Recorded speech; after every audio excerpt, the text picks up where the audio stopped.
Welcome to VBG news. ఈ రోజు filmy updates అంటే ఇప్పుడు చూద్దాం. మన్మధుడి తరువాత నాగార్జున నిక్ నేమ్ గా టైటిల్ సెట్ అయిన సంగతి తెలిసిందే. అంతగా జనాలకు దగ్గరైన నాగ్ అదే సీక్వెల్ తో రెడీ అవుతుండటంతో సినిమాల రొమాన్స్ తో పాటు పంచ్లపై కూడా భారీ అంచనాలు పెరిగి ఉంటాయని స్పెషల్ గా చెప్పనవసరం లేదు. రీసెంట్ గా సినిమాను గ్రాండ్ గా లాంచ్ చేసిన చిత్ర యూనిట్ ఆడియన్స్ ని బాగానే అట్రాక్ట్ చేసింది. నాగ్ సరసన అప్పుడు సొనాలి బింద్రే నటించగా ఇప్పుడు రకుల్ సిద్ధమైంది. అసలు మ్యాటర్లోకి వస్తే మన్మధుడి సినిమాలో 2 కామెడీ పాత్రలు ఇచ్చే కిక్ మామూలుగా ఉండదు. ఒకటి బ్రహ్మానందం లవంగం సూరిబాబు, ఇంకోటి సునీల్ బంక్స్టీన్ క్యారెక్టర్. ఈ 2 పాత్రల వల్ల సినిమాకు మంచి బూస్ట్ వచ్చింది. త్రివిక్రమ్ రాసిన dialogues, director K Vijayabhaskar taking సినిమాను అన్ని వర్గాల ప్రేక్షకులకు కనెక్ట్ అయ్యేలా చేశాయి.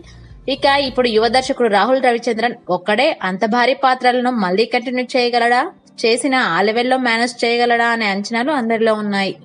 సునీల్ బ్రహ్మానందం ఇప్పటికీ ఆ పాత్రలో కొనసాగడానికి రెడీగా ఉన్నారు. మరి చిత్ర యూనిట్ ఎంటర్టైన్మెంట్ లో ఎలాంటి కిక్ ఇస్తుందో చూడాలి. For more filmy updates keep watching VBG news.